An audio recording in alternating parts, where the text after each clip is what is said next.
Half-native rancher waited 6 winters. A bride with painted face stepped off. The letter came in mud season, which seemed right. Everything that ever changed my life came in mud season, when the ground couldn't decide what it was, and the sky went the color of old pewter and sat there for days, pressing down on the whole valley like it had somewhere better to be and was irritated about the delay. I was pulling a post out of the south fence line. The thing had rotted clear through at the ground, and the wire was listing bad enough that 2 of the Hereford cows had walked out through it that morning, cool as you like, and I'd spent 3 hours in calf-deep mud getting them back. My boots had soaked through before 8 o'clock. My hands were the color of creek clay.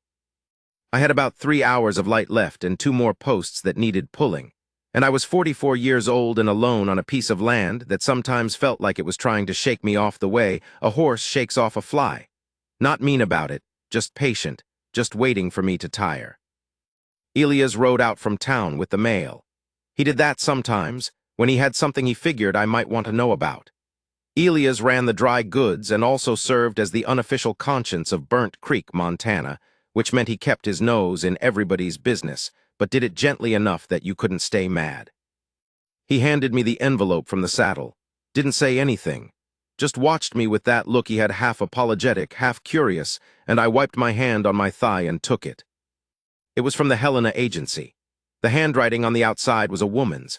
I knew the agency's handwriting well enough by then. I'd been corresponding with them going on 3 years, and their hand was a clerk's hand, all efficiency and loops. This was different.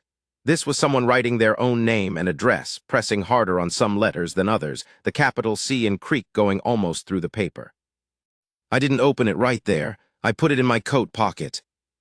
Elias said, "You're not gonna read it." I said, "I'll read it tonight." He looked at the envelope pocket and then at me. "Cal," he said, "that's the 3rd one this year. I know how many it is. 2 of them you never answered." I answered them. Telling a woman the ranch is rough country and winters are hard is not an answer. That is a warning posted on a gate. I didn't have anything to say to that because he wasn't wrong. I went back to the post. After a while I heard him ride back toward town. That night I read the letter. Sitting at the table with the lamp turned up and the wind working at the window glass and the smell of whatever I'd burned for supper still hanging in the air, I read it twice. Her name was Delia Marsh. She was 38 years old and had been widowed in Kansas 4 years prior. Her husband had been a sod-busting farmer. She said that plainly, no softening, and he had drunk himself to death over 3 winters, slow and deliberate, and she'd held the claim together after he was gone and then sold it when the drought came and the grasshoppers took everything else. She had a sister in Oregon she'd thought about going to. She had not gone to the sister in Oregon. She didn't say why, but I had a feeling it was the kind of not going that tells you more about a woman than any going would have. She said she knew how to work. She said she didn't expect comfort particularly. She said she had been on the frontier her whole life, and she wasn't afraid of it, but she was 40 years old. She'd miscounted her own age in the first sentence, I noticed. And she was tired of being alone, and she wanted, if it was possible, to be with a man who was also tired of being alone, because she thought those 2 tirednesses might fit together in a way that 2 full, happy people's lives never quite could. I sat with that last sentence a long time. Then I wrote back, a real letter this time, not a gate warning. I told her about the land, not the hard parts, though I didn't hide those. I told her what it looked like in late July when the grass went silver in a certain afternoon light. I told her about the horses I kept, 3 good ones and 1 old paint mare I should have sold 3 years before and hadn't. I told her I was half Cheyenne on my mother's side, because I'd learned there was no point not saying so up front, and that my mother's people had lived in this valley before any homesteader's plat map was ever drawn, and that I felt things about this land that were not fully expressible in English and maybe not in Cheyenne either, just things I felt in my hands when I worked it. I told her I was not a talkative man, but that I was not, I thought, a cruel one. She wrote back in 2 weeks. We corresponded through the winter, 4 months of letters. I started to know her handwriting the way you know a voice, the pressure of her pen when she was saying something she wasn't sure about, the way she'd cross a word out and write the correction above it rather than starting the sentence over, which told me she was honest about her thinking rather than just presenting it finished. The letters had a rhythm. She wrote on Sundays, I figured, from the way they arrived. every 10 to 12 days, allowing for the mail, which meant she was sitting down to it regular, like a household task, which I respected. I wrote on whatever day the mood hit me, which she later said she could tell because the Sunday ones were steady and organized, and mine came in bursts and were sometimes 3 pages and sometimes half a page, and always went sideways somewhere in the middle. She had opinions. On everything, it turned out, not just the large things. She had a particular feeling about open winters. She distrusted them, said they owed you something, and always collected later. She'd had a neighbor in Kansas who kept bees, and she'd learned from him, despite herself, and she had views on which honey was worth having and which wasn't. She thought the Pacific Railroad had done as much harm as good to the frontier, and she could explain why in 3 careful sentences. She'd read more than most people I'd known, not showing it off, just referencing things the way you reference things you've genuinely been in and carried around. I told her about my horses 1 letter at a time. I told her the paint mare's whole history, which took more words than it maybe deserved, and she wrote back and said she appreciated a man who could spend real time on a horse. I told her about the particular quality of the summer lightning out here, how it moves across the valley sometimes without any rain, just the light, fast and horizontal, and how you can smell the air change when it's doing it. She wrote back and said she'd never heard lightning described as a smell before, but that she knew exactly what I meant, and that was the letter where I thought, this is a woman who pays attention. In December, she wrote something that stayed with me the rest of the winter. She was talking about the Kansas claim, about selling it, and she said, I want you to understand that I didn't leave Kansas with my hands empty. I left with what I'd made, and I left on my own terms. That matters to me that you know that. I'm not coming to you as a woman rescued from a wreck. I'm coming to you as a woman who finished a hard chapter and wants to start a better one, and I know the difference between those 2 things. I read that 3 times. Then I wrote back and said I understood, and that I thought she was right that the difference mattered, and that I had no interest in a rescue and every interest in a better chapter. In February, she wrote and said she'd like to come in the spring if I was still willing. She said she wasn't coming to audition. She was coming to see whether 2 people who'd written letters could also be in the same room without the letters turning out to be a kind of lying. I wrote back, come. She came on the 8th of April. The mud was up, of course it was. I stood on the platform at the Burnt Creek Depot, which was nothing but a shed and a bench, really, and I watched the train come in, and I felt something I hadn't felt in a long time, which was afraid. Not the kind of afraid you feel before trouble, the kind with an edge to it. The kind that is mostly anticipation with nowhere to go. There were 7 people got off that train, a family with 4 children, loud and bundled, a man in a suit who had the look of someone who'd taken a wrong turn and knew it, and her. I knew her right away, not from any description. She hadn't sent a photograph and I hadn't asked for one, but from the way she came off the train step. Not fast, not slow, with her full weight both feet, like she decided to arrive rather than just ended up there. She was wearing a traveling coat, dark brown, with the collar turned up against the April wind, and she had color on her face. Her lips were red, not the faint, natural kind, the deliberate kind, and she had something around her eyes that made them read darker from 10 feet away, and there was color on her cheeks that was not the cold. It was the kind of a face a woman wears when she's decided to be seen. Later she told me she'd put it on deliberately. She said she'd spent 4 years in widow's gray, working her dead husband's debt off that Kansas claim, and she was done with gray, and she didn't care who thought what about it. She said she figured if the man who'd written those letters was going to balk at a painted face, she'd rather know it on the platform than 6 months in. I didn't balk. I said, Miss Marsh. She looked at me straight. Her eyes were gray-green, the color of the river in early spring when the runoff is just starting. She said, Mr. Crane. She didn't say, you're part Indian. She didn't do the flicker, that little half-second of recalibration some people did when they got close enough to read my face clearly.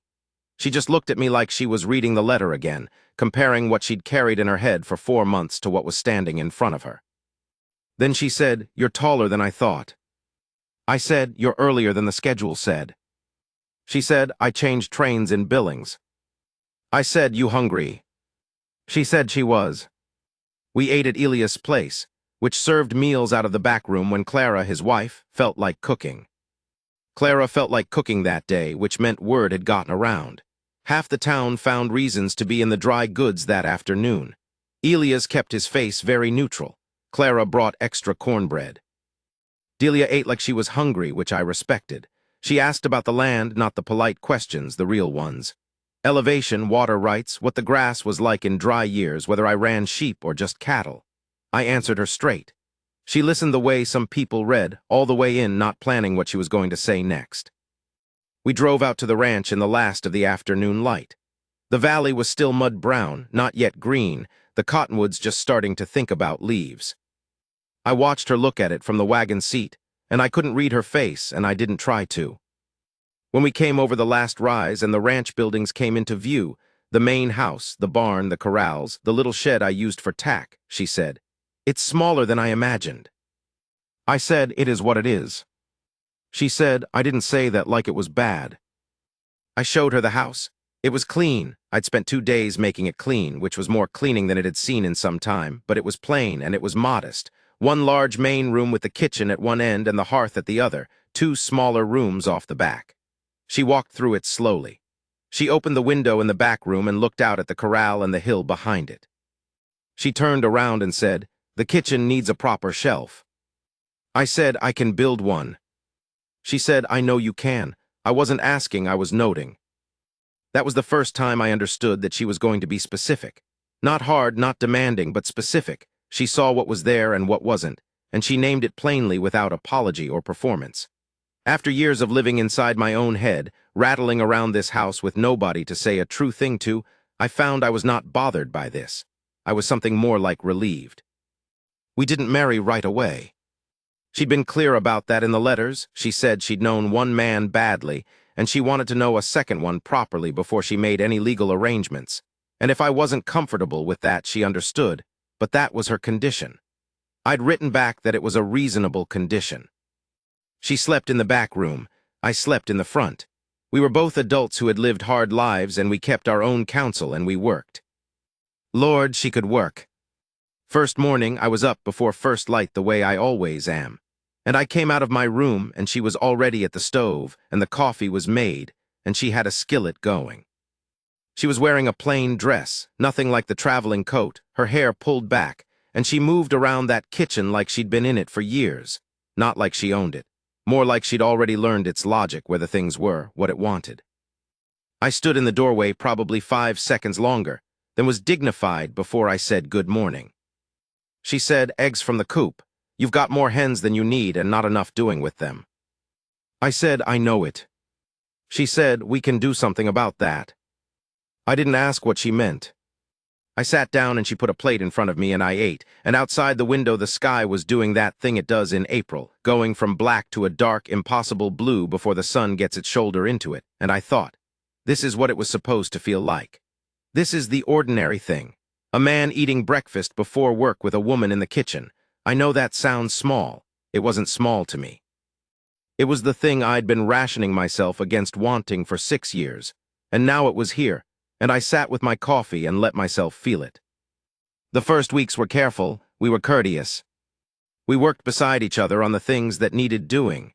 She started in on the garden plot within 3 days, turning that clay soil with a fork while I worked fence. And in the evenings we sat at the table and talked, or didn't talk, and both were comfortable. She told me over time about Kansas, not all at once. Pieces of it offered when they felt right, like she was deciding as she went what I needed to know versus what was just hers to carry. Her husband's name was Roy. He'd been charming before he was bad, which she said was usually how it went. She'd married him at 22 because she was young and he was charming, and because the frontier didn't offer a woman much in the way of other options. She said this without bitterness. It was just the arithmetic of it. She'd made the best calculation available to her with the information she had. What got to me was the part she said almost in passing one evening, like it wasn't the main point.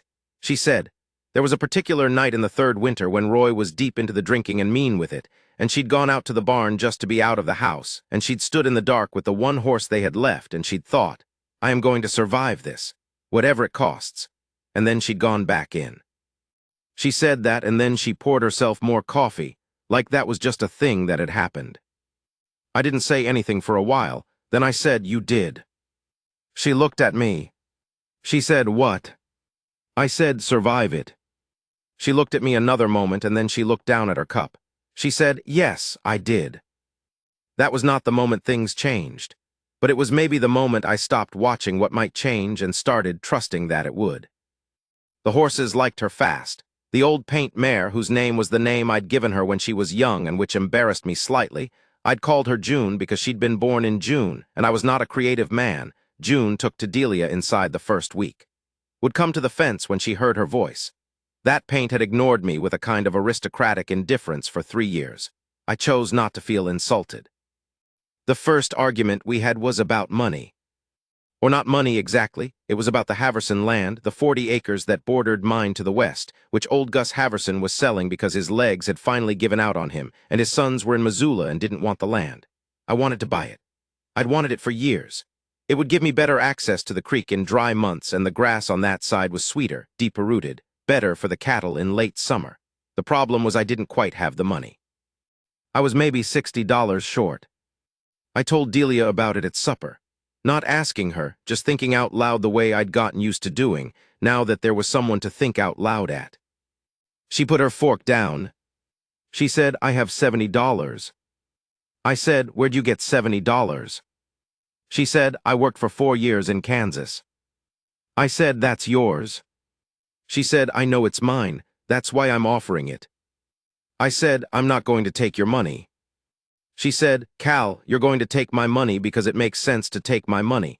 And you're not going to make it a pride question because it's not a pride question. It's a fence and water question. I opened my mouth. She put her hand up, not in a stopping gesture exactly, more like she was flagging the thought down before it got away from her. She said, I didn't come here to be kept. I came here to be part of something. That is not the same thing. I looked at her a long time. I said, all right. She said, good. Now eat your supper. We bought the Haverson land in May. When Gus handed over the deed at Elia's store, he squinted at Delia the same way he squinted at everything since his eyesight had started to go, and he said, You the one that's been fixing up Crane's place? She said, some of it. He said, the window boxes look good. My wife used to do window boxes. He said it matter of fact, like he was noting a fact about the weather, but his voice went slightly different on his wife, a different register, and Delia heard it. She said, I'll keep them up. He looked at her properly then. He said, good. That was the thing about this part of the country. People didn't talk about what they felt, but they told you anyway if you were paying attention. I was paying attention. I was paying more attention than I had in years, maybe more than I ever had, because there was something about Delia that made the world sharper. Not her specifically, not her as a kind of lens, but the fact of her, the fact that there was someone else in the house, someone with her own history and her own clear eye, and she was choosing to be there, choosing it deliberately every day, and that choice landing on me like a thing I had to be worth. There was a night in late May. We'd had a hard week. The creek had run high and taken a section of the east fence, and I'd worked 3 days in cold water getting it back up. I came in late the third evening with my hands raw and my back singing, and I sat down in the chair by the fire and I fell asleep sitting up. I woke to her putting a blanket over my shoulders. Not saying anything, just doing it. Her hands smooth and quick, tucking the thing around me like it was ordinary, like she'd done it 100 times before, and then she was gone back to the kitchen, and I heard the soft knock of the kettle on the stove. I don't know why that particular moment. I'd been working myself up to a thing for weeks, reasoning at it from different sides. But that was the moment it settled. Just the weight of a blanket around my shoulders and her hands pulling it even. Just that. The next morning I said at breakfast, I'd like to get married. She was at the stove. She didn't turn around. She said, when? I said, when's good for you? She was quiet a moment, then she turned. She was holding the coffee pot. Her face was not excited, not the face of a woman who'd been waiting for this question. It was something more serious than that. She looked at me the way she'd looked at me on the platform that first day, reading me, comparing the present thing to the thing she'd known before. She said, you sure? I said, I'm sure. She said, Cal, I am not an easy woman. I know that about myself. I have opinions and I'll keep having them and I won't pretend otherwise. I said, I know. She said, I won't be quiet when I think you're wrong. I said, you haven't been quiet so far and I'm still here. She put the coffee pot down on the table between us. She sat across from me. She looked at the table for a moment, then up at me, and she said, all right. Just that, all right.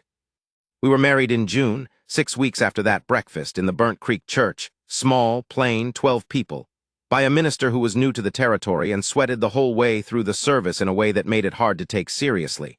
But Delia held my hand during the vows, and her grip was firm and steady, and I didn't look at the sweating minister. I looked at her. She wore her traveling coat. She had her face painted. Not as much as the first day, less, more like herself, just enough to be deliberate about it. Her hair was down, or mostly down, one piece coming loose over her ear, and she didn't push it back.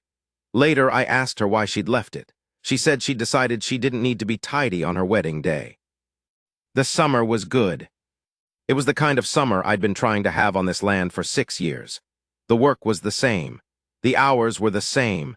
The sweat and the worry and the particular exhaustion that lives in your shoulders at the end of a cattle day. But the evenings were different. We'd sit out on the porch when it was still light enough, her with her coffee and me with mine, and talk or not talk. And the valley would go pink in the last light, and the old paint mare would stand at the fence with her hip cocked in that way she had. And there was a quality to that quiet that was the opposite of the quiet I'd had for 6 years before. The 6 years before had been quiet the way a stopped clock is quiet. The quiet after the noise is gone. It was alive. It had the horses moving in the corral and the particular sound of Delia's chair when she shifted her weight and the sound of her breathing, low and even. And it was all of that together, and it was mine. Mine is the wrong word. It wasn't mine. It was ours, which is different and better. I have to tell you about my mother's people because Delia asked early on, and I told her, and the telling was part of what happened to me that summer. Not all at once, but a thing I'd been carrying got a little lighter. My mother was Cheyenne, Northern Band, from a family that had been in this valley before the railroad, before the settlers' grid. She'd married my father, who was white, a rancher from Missouri in 1849, when the pressure on Cheyenne lands was still building, but hadn't yet become the thing it became. I was born in 1849, which tells you I was conceived before the marriage was fully legal in any white man's sense of things, and that had followed me quietly my whole life, not a shame my parents had, but as a thing the world kept finding ways to mention. My mother died when I was 11. After that, I was my father's son, which was simpler in one way and harder in another. Simpler because my father didn't see me as divided, harder because the other half of me had nowhere to live anymore. I'd come back to this valley in my 30s, after my father died, and I'd spent some years riding for other men's wages and working other men's land. I came back because my mother's family's bones were in this ground somewhere, and I felt that, and I couldn't not come back. I built the ranch on land I'd bought fair, and I made it work, and I tried to be a man my mother and my father both would have recognized, and mostly I thought I was. But I'd done it alone, and there is a thing that happens to a man who does everything alone for long enough. He starts to forget what he's doing it for. He keeps doing it. He doesn't stop. But the reason gets thin. I told Delia this piece by piece over that first summer. Not confessing it, not being careful about it, just telling it. Because she'd asked, and she listened, and she didn't do the thing some people did, which was turn my mother's Cheyenne blood into either a tragedy or a romantic detail. She just took it in as part of what I was. One evening she said, "Your mother would have known every plant on this hill by name." I said she would have known what they were for. She said, "Do you know any of them?" I said, "Some." She said, "Show me the ones you know." So the next morning I took her up the hill behind the corrals, and I showed her the ones I knew, the ones my mother had named for me when I was small, before I was old enough to fully understand what she was giving me. "Wild bergamot," she'd said, rubbing a leaf between her fingers and holding it to my nose. "Sagebrush you know already," she'd said, "you know it in your sleep. Yarrow for a wound. Chokecherry for a winter you didn't see coming." Delia walked behind me, and she didn't write anything down, but I could tell she was holding it all the way she held letters, all the way in. At the top of the hill I stopped and looked out at the valley. It was early, the light still sideways, and the land was doing that thing it does, going gold and then going ordinary, like it's testing whether you're paying attention. She stood beside me. After a while she said, "I understand why you came back." I didn't say anything. She said, "Not just for the land." I said, "No, not just for the land." She put her hand through my arm. Just that, standing there, the valley doing its ordinary gold trick below us. Her hand was warm and she left it there, not tight, not loose, just there. And I felt the thing in me that had been doing without straighten up a little, like a fence post that's been listing and someone's finally driven it back true. There are things from that first year I carry in a particular way. The morning in July she brought me coffee to the corral when I was working a young horse, and she sat on the top rail and watched and didn't say anything, just watched me do the thing I know how to do, and there was a quality to that watching that was respect, not performance. She was seeing what I was doing and she thought it was worth watching. I haven't had many people in my life look at me that way. Like the work itself was worth attention. The morning in September early, when the first frost came and she went out to the garden at first light to save what she could before the rest of it died, and I came out to help, and she handed me a basket without breaking stride, and we just worked, fast and together, saving the late tomatoes and the winter squash, and neither of us said much. And when it was done and the frost had taken everything else, she stood and looked at the blackened garden beds and she said, "Well, that was the summer." Not sad, just accurate. The hard thing that fall was the man named Aldridge. He was new to the territory, had bought the Prescott spread south of town in August. Big money, Kansas City money, the kind that makes itself felt. He ran a clean operation, I'll give him that.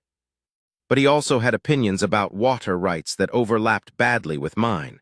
Specifically the creek that ran along the edge of my New Haverson land, which Aldridge seemed to think had been running along the edge of his land before I expanded east.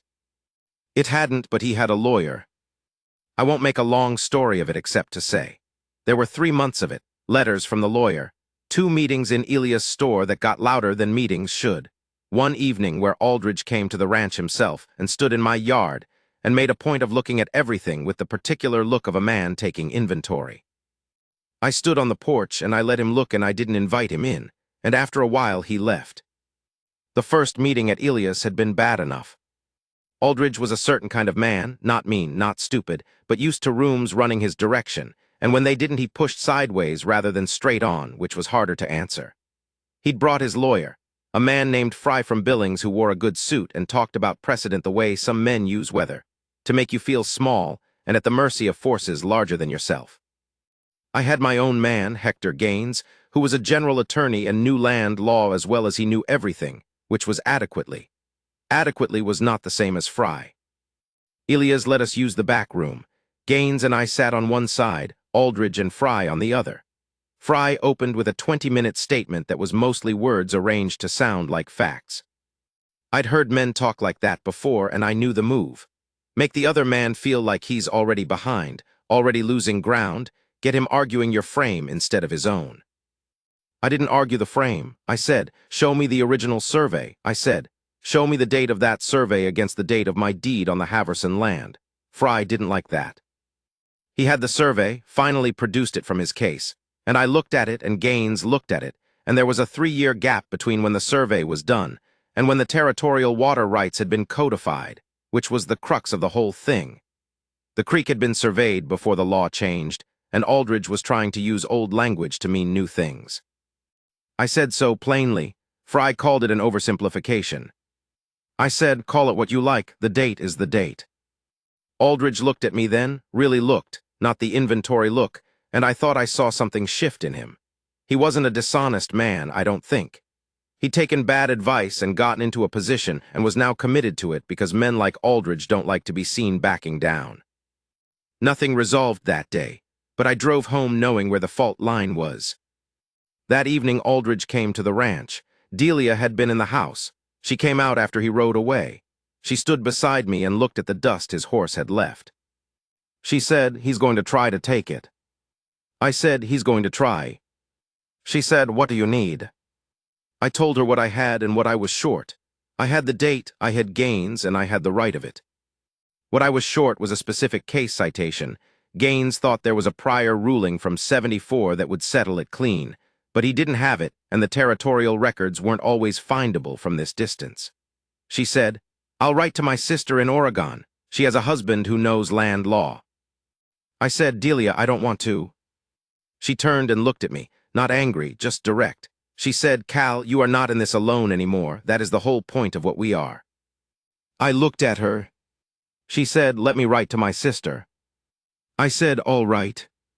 She wrote, Her sister's husband was a man named Thomas Webb, who'd been a land attorney in Portland, and knew the specifics of Montana water law from a case he'd done 3 years before. He wrote back with a summary that took the legs right out of Aldridge's claim, citing 2 territorial statutes and 1 prior case. I gave it to my own man in town, and he went to Aldridge's lawyer, and the whole thing was over inside a week. Aldridge, to his credit, didn't hold it against me personally. He came by in November with a bottle of whiskey, set it on the porch without much ceremony, and said, "Your wife is well organized." I said, "She is." He said, "You want to talk water access properly, no lawyers, I'd be open to it." We eventually did, came to an arrangement that served us both. But what I kept from that whole episode was not the winning. It was Delia's face when she said, "You are not in this alone anymore. That is the whole point of what we are." She'd said it like it was obvious, like she couldn't believe I'd needed it said, and the saying of it plain that way, without any softening, without making it about kindness. Just the plain statement of a fact she considered settled, that was its own thing. That was a woman telling me where she stood. Winter came, the first winter we were together, and I'd been afraid of it, honestly. Not of the cold or the work of it, I knew the work of it, but of whether we'd hold together through the long dark. Whether we were people who were good at May and June and fell apart in January, whether whatever ease we had between us was a seasonal thing.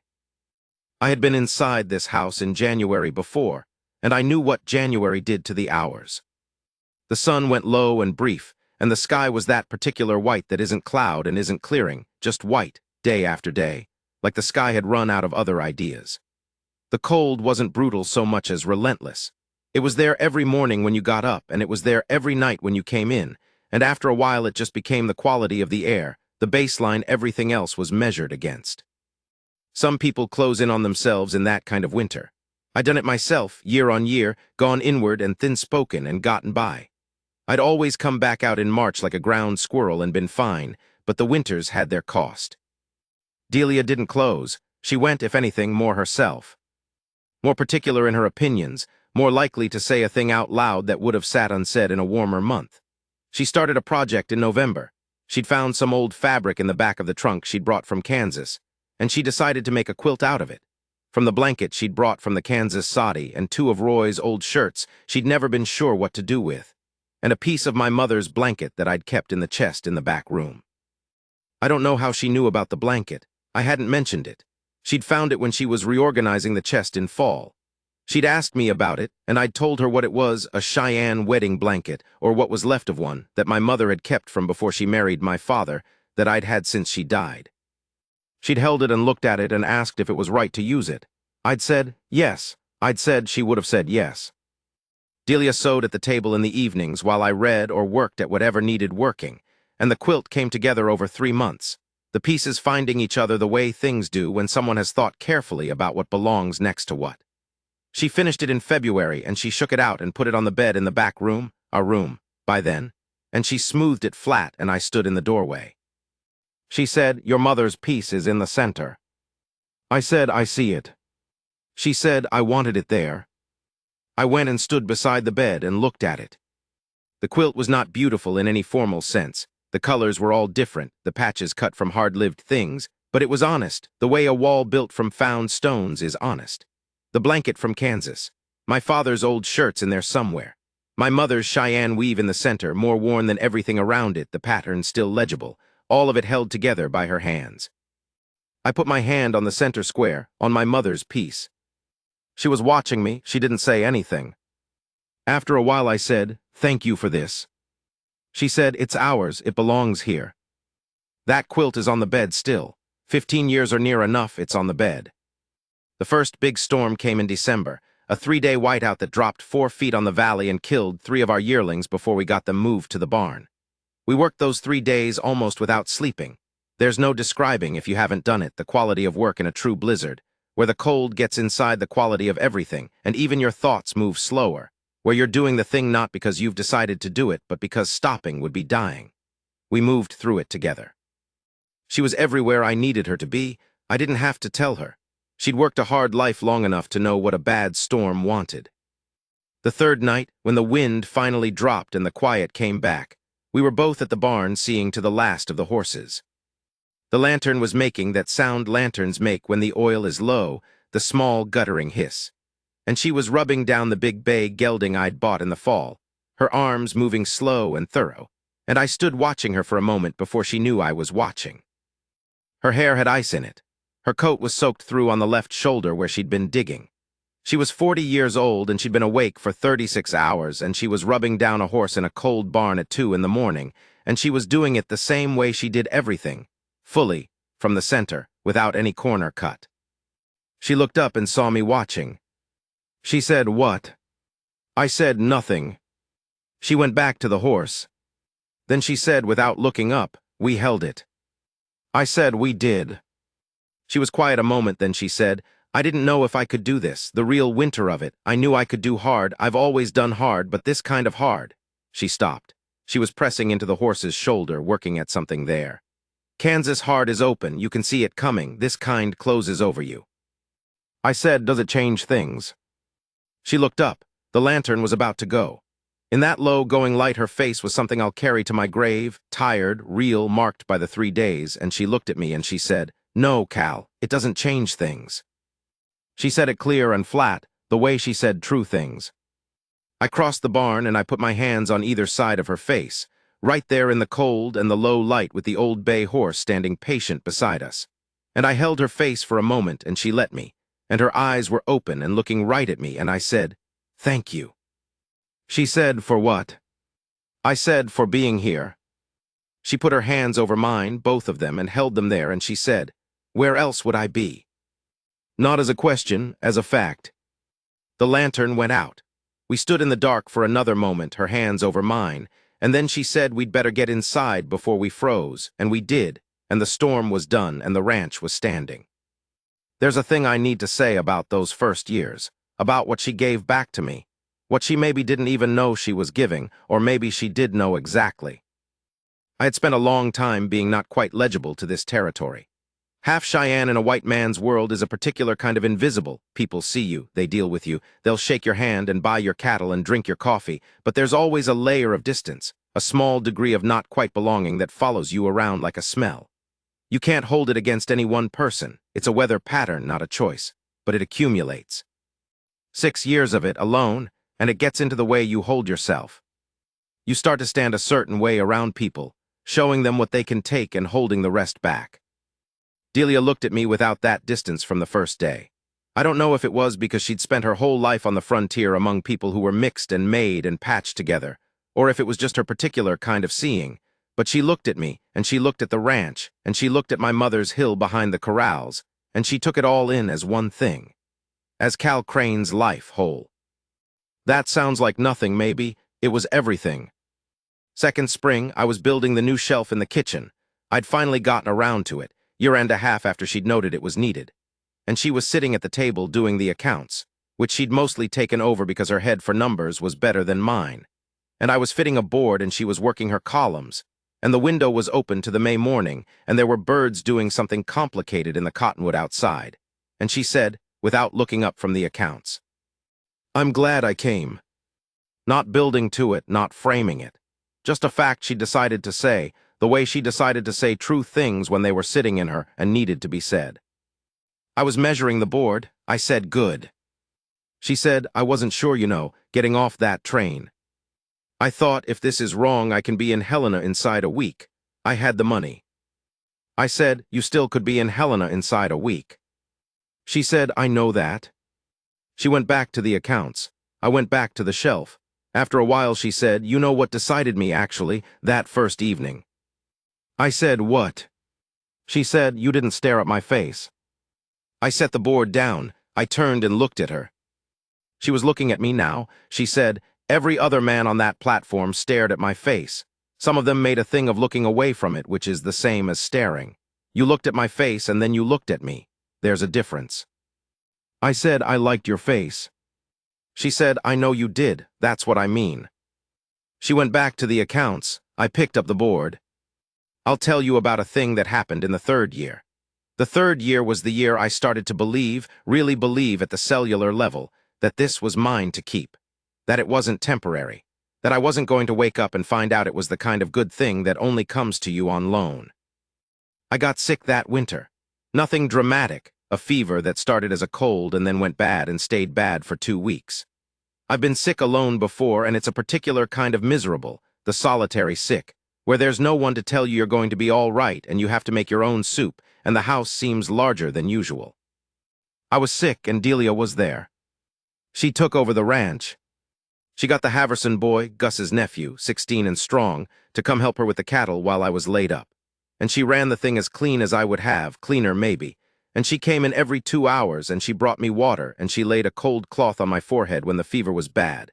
And she told me not coddling, just plain. She told me I was going to be fine, and she needed me not to be stupid about it and rest. The 4th day, the fever broke. I came back to myself properly, the way you do after a real fever, everything sharp again, ordinary things remarkable. The light coming through the window, the smell of the coffee she'd left on the stove for when I was up to it. She came in and sat on the edge of the bed and put her hand on my forehead, checking, and she said, "Better." I said, "Better."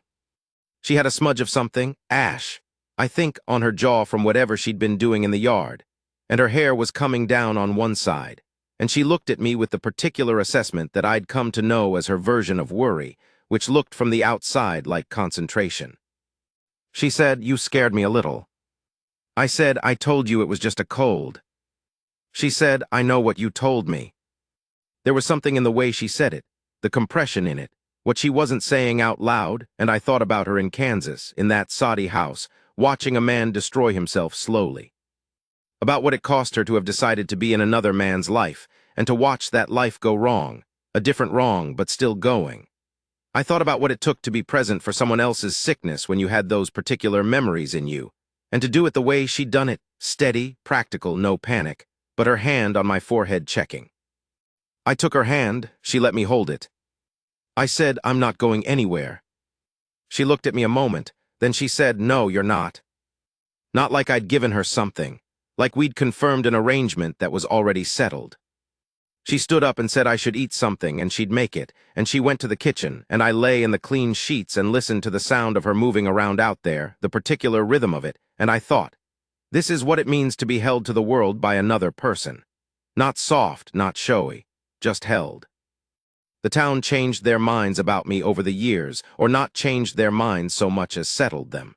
There are men in Burnt Creek who had their opinion of Cal Crane 30 years ago and have it still. But the general current of things shifted. I think Delia had something to do with that, though I never asked her to. She was frank with people, and people responded to that. She didn't soften herself to fit, and she didn't harden herself to push away. She was just plainly what she was, and after a while people stopped trying to read into it and just took her at face value. And she was on my side, visibly, and she was smart. And Burnt Creek was a small enough place that a smart, plain-speaking woman on your side was worth something in the ledger of how people saw you. The year we'd been married 4 years, old Gus Haverson died. His funeral was in September, clear, cool day, and most of the valley came out for it, because he'd been here when there was almost nobody else, and people had a long memory for that. After the service, I was standing outside the church, and Thomas Aldridge came over. We'd been on decent terms since the water arrangement. And he said, without any particular lead-up, "You've done a good thing with the Haverson land." I said, "Thank you." He said, "More than the land. The whole west end of the valley is cleaner operation than it was 5 years ago." I said, "Hard winters make for clean operations." He said, "Don't let that answer fool either of us." He nodded at Delia across the churchyard, who was talking to Clara from the dry goods, and he said, "Your wife has a good head on her." I said, "She does." He said, "So do you, Crane." He said it matter of fact, no ceremony, and then he went to find his own wife. I stood there a moment with the fall light coming down on the churchyard and Delia's voice carrying across to me. She was laughing at something Clara had said, a real laugh, not a polite one, and I thought, I am the man who did this, who built this, who was here long enough and stubborn enough and at the end of it willing enough to be known. And now I am known by this woman, by these people, by this valley. I am not telling you I became important. I became real, which is different and better. I want to tell you about a morning that happened. I've tried to figure out exactly which year and I can't pin it.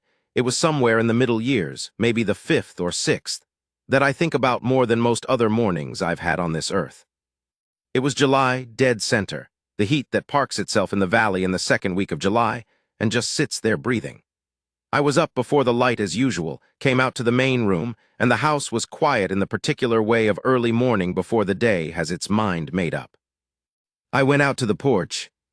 The valley was in shadow still, the far ridge just catching the first color, not yellow yet, just the faintest separation of dark from dark. The horses were shapes in the corral. The creek made its sound. I heard the door behind me, and then Delia was beside me with 2 cups, and she handed me one without ceremony and stood beside me, and we looked at the valley together. She had her hair down. She almost never had it down. She had it braided or pinned every day, practical as everything else about her. But it was early and she hadn't done it yet, and it was down, long and dark against the white of her nightdress, and she was drinking her coffee and looking at the valley with the particular attention she gave to things she thought were worth looking at. I looked at her, not at the valley, at her.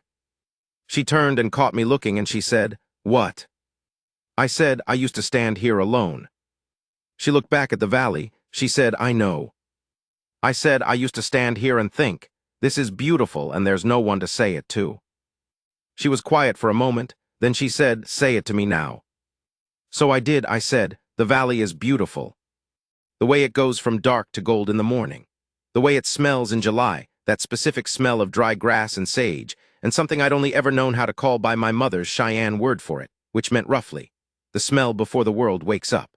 I said, "I built this and I didn't know for years what I was building it for, just built it because my hands knew how, and because my mother's people had been here and I felt that in the ground and I couldn't go anywhere else." She was looking at me. Her cup was held in both hands, like she was keeping warm even though it was July, and she was looking at me with that reading look. I said, "And then you came." She said, "And then I came." I said, "And I know what I'm building it for." She put her hand on my arm. Not moving it, not rubbing it, just putting it there with the flat of her palm and leaving it, the weight of it. And she looked at me, and I looked at her, and the valley went from dark to gold behind her like it was doing it for the occasion, like the light had decided this was the right moment. She said, "I came here to see if there was a man worth staying for." I said, "And?" She said, "And you know the answer to that." She turned back to the valley. After a while she said, "I think your mother would have liked this morning." I said she liked them all. She said, "No, not all of them, but this particular kind, when the color comes like that." She tilted her chin toward the ridge where the light was spreading now, full gold. She would have had a word for it. I said she would have. We stood there until the full light came and the horses started moving, and somewhere up the hill, the cottonwood birds started up again, and the valley was awake. Then she went in to start breakfast, and I went to the barn, and the day was a day like other days, and I worked it with my hands and my back and my full attention, and I was not alone. I'm going to tell you the last thing, which is about a different morning entirely. Later, I'm getting old now. My back takes longer to agree with me in the morning, and my hands have more weather in them than they used to, but a morning this past spring when something happened that I want to carry right. We were in the 6th winter of our marriage when Delia got sick. Not the way I'd gotten sick, worse than that, a sickness that went in through the lungs and took hold in a way that frightened me from the second week. I got the doctor from town, and then the doctor from Billings, and they both said the same thing in different arrangements of words, which was, "Wait." I'm not a man who waits easily, but I waited. I sat beside her bed and I did the things she'd done for me when I was sick, the water, the cloth, the being there, and she came back. It took 4 weeks and she came back thin and tired, but she came back. The first morning she was well enough to come to the porch, I walked beside her, and I had my arm around her, and she was lighter than she should have been, more fragile than I was used to feeling from her. And she stood in the May morning, and she breathed the air like she was confirming it was still there. Then she turned and looked at me, and she said, "You didn't leave." I said, "What?" She said, "I was sick for 4 weeks. You didn't leave the house." I said, "Where would I go?" She looked at me. She looked at me the way she'd looked at me the morning we'd stood in the storm-wrecked barn, only more so. That look that was everything she had pressed down to something small and clear, like the way you press a coal down to make it hold heat longer. She put her hand against my chest. Right in the center of it, she held it there. She said, "I knew about you before I came. Not you, but the shape of you." I knew from the letters there was a man in this valley who had made something real with his hands on hard ground and had done it without anyone to witness it, and I thought, that is a man who knows his own worth, not proud about it, just knows it. I didn't say anything. She said I was right. She pressed her hand flat against my chest one more time, and then she took it away. Because that's who she is. She says the true thing, and then she moves on. She doesn't make a ceremony of it. She turned back to the valley. The Maylight was doing what Maylight does here, that clean sideways thing, and the valley was going green for real, full green, the kind that only lasts 3 weeks before the summer starts to cook it. The new calves were in the far pasture, small and bright. The old paint mare, June, still going, she'll outlive us all, was at the fence watching us the way she always watched us. Delia said, "Look at the color of that grass." I looked. She said, "I haven't seen it that color since the first spring." I said, "It does that, after a bad winter, like it's making it up." She said, "Yes." She took my hand. Not dramatically, just found it and held it, and we stood there in the May morning on our porch on our land. I'm not going to tell you the rest of it is all gold light and green grass. Ranching is hard, and the land is patient in a way you have to respect, or it'll teach you to. We've lost cattle to hard winters and a dry summer that cost us. We've had the arguments that belong to two people living a real life, not the small ones, but the ones that take 3 days to settle and leave a mark you have to decide not to pick at.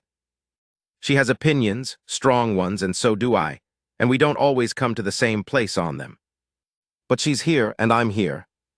And the valley is here, green in May and gold in July and bone white in February, and the work of it is in my hands and her hands both. And my mother's hill is behind the corrals with the bergamot and the chokecherry coming back every year. And the shelf in the kitchen is straight, and the Haverson land has good water in dry months. I told you I used to stand on this porch alone and think, this is beautiful and there's no one to say it to.